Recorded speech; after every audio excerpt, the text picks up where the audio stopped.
Hello dear students, welcome you all again on my YouTube channel.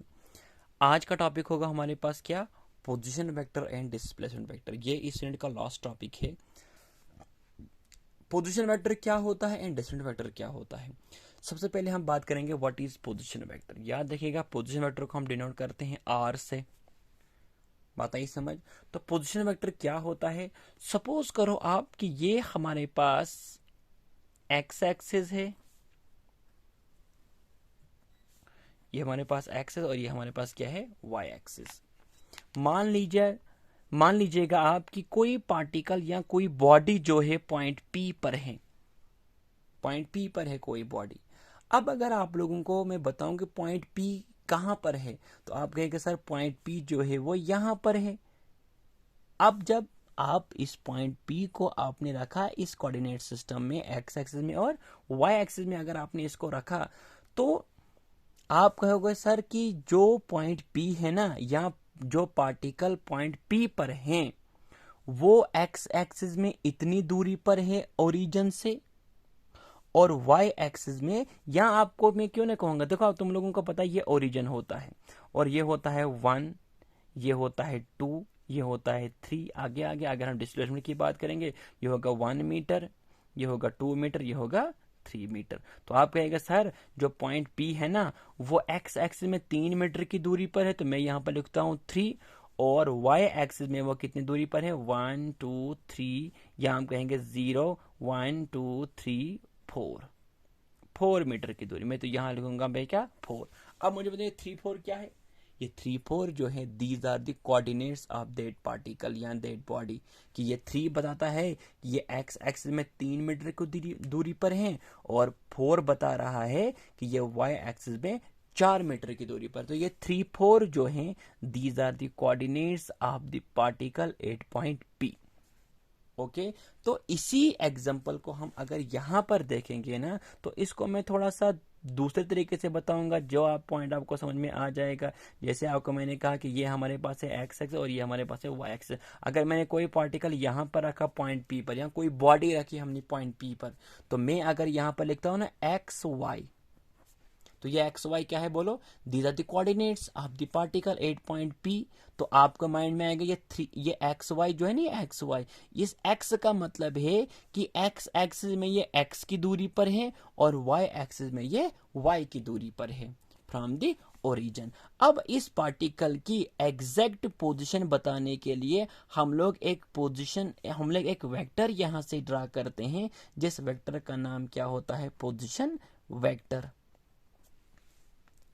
तो जो vector मैंने origin से लेकर इस पॉइंट तक ड्रा किया ना, इस वेक्टर को हम लोग बोलते हैं पोजीशन वेक्टर। और पोजीशन वेक्टर कुछ नहीं होता है, पोजीशन वेक्टर एक ऐसा वेक्टर होता है जो हमें किसी भी बॉडी की पोजीशन को बताता है फ्रॉम द ओरिजिन।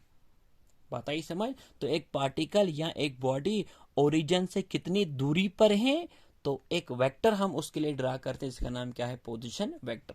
सपोज करो ये पार्टिकल पॉइंट पी से लेकर पॉइंट क्यू तक आ गया, समझो पॉइंट क्यू तक आ गया, तो अब मुझे बताओ क्या इसके कोऑर्डिनेट्स चेंज हुए होंगे। यस, आपने कहा कि सर एक्स एक्सिस में इतनी दूरी पर हैं और वाई एक्सिस में इतनी दूरी पर हैं।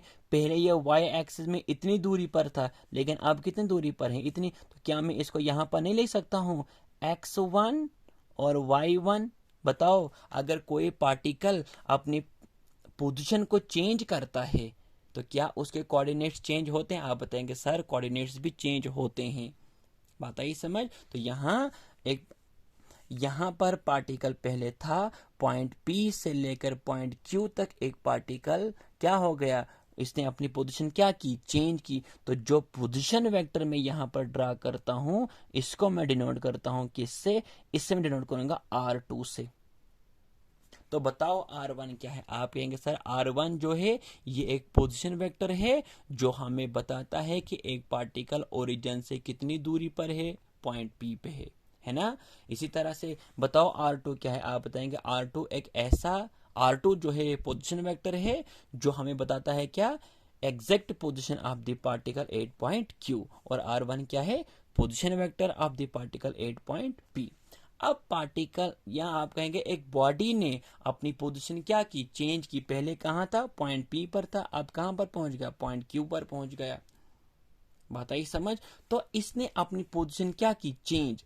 अगर हमें उस पार्टिकल की एग्जैक्ट पोजीशन, मतलब उसने कितनी पोजीशन चेंज की, बात आई समझ।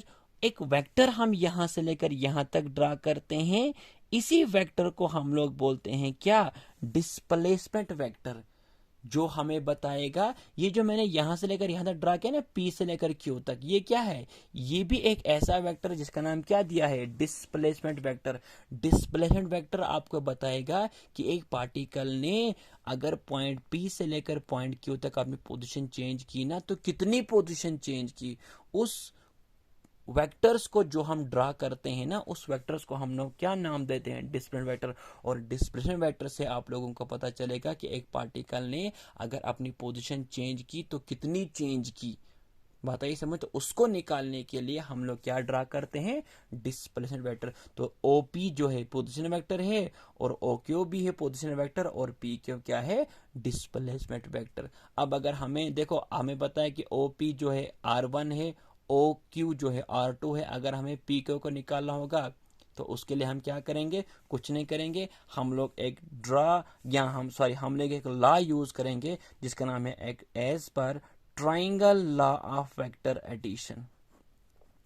Triangle law of vector addition. तो करो फॉलो ट्राइंगल लॉ को।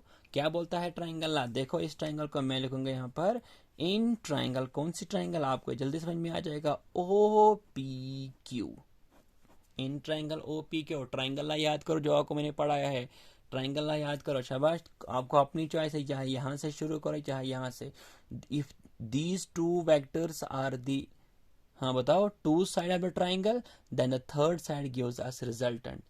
आप इन दो को लो तो ये देगा रिजल्ट, अगर इन दो को लोगे ये देगा रिजल्ट। तो चलो खैर, देखो यहाँ पे क्या करूंगा मैं, in triangle O P Q, अगर मैं मानूंगा, अगर मैं इन दो साइड्स को क्या करूंगा, if these two vector represent the two side of the triangle, then the third side gives us result। तो क्यों ना मैं लिखूंगा ऐसे, ओ क्यू, ध्यान रखो ओ क्यू कहाँ है, समझो इसको, ओ क्यू प्लस, शाबाश। नहीं है, एक काम क्यों नहीं करेंगे, लिखो ऐसे, आप कंफ्यूज हो जाओगे। लिखो O P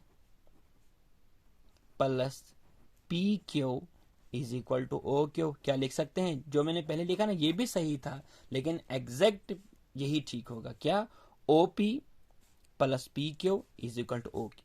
O P plus P Q is equal to O Q. बताओ ओ पी कितना है, आपने कहा सर ओ पी जो है R1 है, बताओ पी क्यू कितना है, फाइंड आउट करना है। पी क्यू तो डिस्प्लेसमेंट वेक्टर है, फाइंड आउट करना है।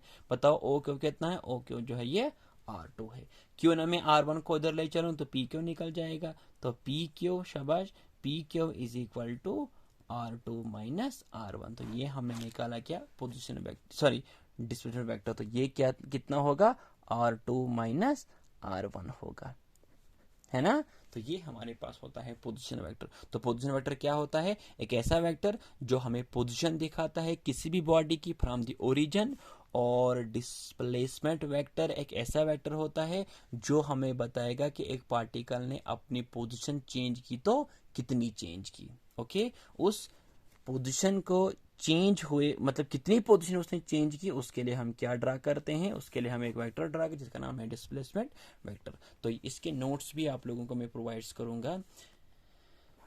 तो अगर इसमें कुछ कन्फ्यूजन होगा तो आप मुझे बता सकते हो, मैं इसको फिर से रिपीट करूंगा। हालांकि इसमें यहाँ पर कोई ज़्यादा कन्फ्यूजन की बात ही नहीं है। और नेक्स्ट लेक्चर्स में हम लोग नया यूनिट लेके आएंगे आप लोगों के लिए जिसका नाम है वर्क एनर्जी एंड पावर।